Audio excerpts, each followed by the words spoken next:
வாழணும், எப்படி வாழணுங்கிறதுக்கு முன்மாதிரி கிறிஸ்து தான். குருடனை திறந்தது, அவர் பேசினது, காற்றை கடலை அதற்றினது, இதில் எல்லாம் நம்ம செய்யணும்.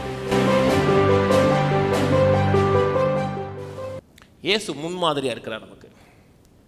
அவர் தான் பேட்டர்ன் சன். வாழணும், எப்படி வாழணுங்கிறதுக்கு முன்மாதிரி கிறிஸ்து தான். கிறிஸ்து இந்த பூமியில எப்படி வாழ்ந்தாரோ அப்படித்தான் நான் வாழணும்.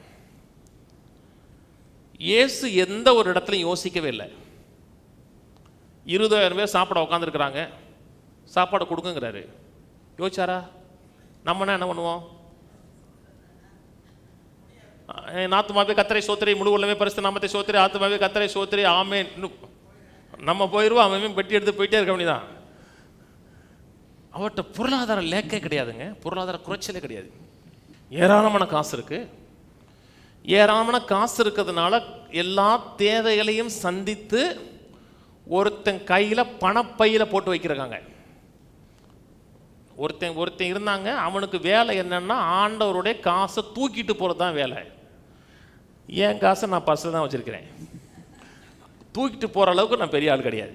ஆனால் அவர் எல்லா தேவைகளையும் சந்தித்து ஒருத்தன் பணப்பையில் வச்சுருந்தான், அந்த பணப்பையில் அப்பப்போ எடுத்தான். என்னங்க, அவன் திருடனா இருக்கான்னு இருக்கு. நிறைய பணம் இருந்தால் தான் 2 நோட்டை திருட முடியும். நீங்கள் இருக்கிறது 4 நோட்டில் 2 நோட்டை திருடிட்டீங்கன்னா பிடிச்சிருவாங்க அவங்கள, இல்லைங்க? அப்போ நிறைய இருந்துச்சு. ஆனால் அவர் எப்படி பார்க்குறாங்கன்னா, அவர் ஏழையாக இருந்தார், அவருக்கு தலை சாக்கி இடம் இல்லை. இயேசுநாதர் மாதிரி இன்னைக்கு ஊழியம் செய்யல. இயேசுநாதர் மாதிரி மெய்யாவே நம்ம ஊழியம் செய்யலைங்க. இயேசுநாதர் எப்படி ஊழியம் செஞ்சா தெரியுமா? சில ஆட்கள் பின்னாடியே காசை வச்சுட்டு திரட்டி தெரிஞ்சாங்க. ஆஸ்திகளால் ஊழியம் செஞ்சார்கள் இருக்கு.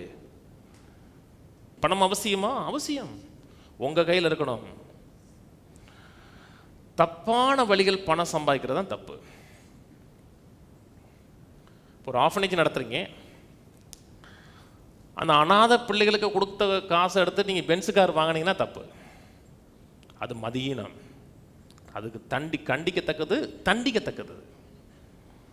கத்தரை சார்ந்திருக்கிறேன், கத்தரோட நோக்கத்தை சார்ந்திருக்கேன்னா அவனுக்கு கத்தர் எல்லாம் கொடுக்குறாருங்க. ஏசு அப்படி வாழ்ந்தாரா?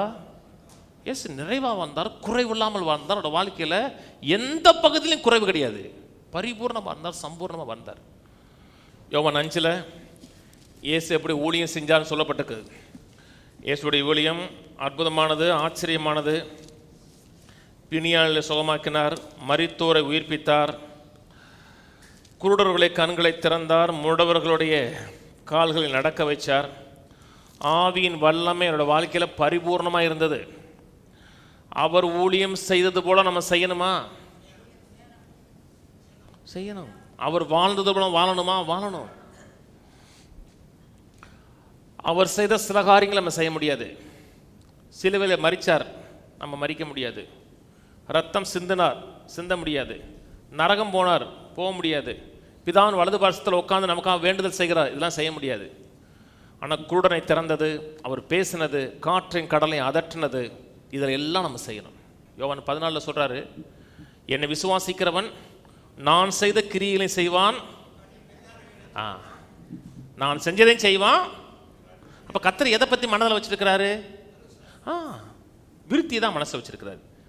பெருக்கத்தை, முன்னேறி இதையும் செய்வ, இதை பார்க்கலாம் பெரிய காரியங்களை செய்வ. எல்லாமே நிறைவாக இருக்கணும், சம்பூர்ணமாக இருக்கணும், குறைவில்லாமல் இருக்கணுங்க. சங்கீதக்காரன் சொல்லுகிறான், என் பாத்திரம் நிரம்பி வலிக்குது. நிரம்பி வலிஞ்சு ஓவர்ஃபுல் ஆகுது. கர்த்தர் 5 அப்பம் 2 மீனை கொண்டு 20,000 பேர் பேசித்து 12 கூடல் எடுக்க வைக்கிறாரு. போட்டு நிரம்புது, வலை கிளியுது. இது நமக்கு நடக்கணுமா? நடக்கணும், கட்டாயம் நடக்கணும். இல்லைங்க, அவர் தேவனுடைய மனுஷன், தேவனுடைய குமாரன். அவர் சன் ஆஃப் காடுங்கிற காரியத்தில் அற்புதம் செய்யல, சன் ஆஃப் மேன்ங்கிற காரியத்தில் செய்தார். தேவகுமாரங்கிற ஸ்தானத்தில் செய்யல, மனுஷகுமாரங்கிற ஸ்தானத்தில் தான் செஞ்சார். அவர் தேவகுமாரனா, ஆனால் மனுஷகுமாரங்கிற ஸ்டாண்டிங்கில் செஞ்சார். அப்படிப்பட்ட வாழ்க்கை ஒவ்வொரு மக்களுடைய வாழ்க்கையிலும் இருக்கணும். அது தேவ சுத்தம்.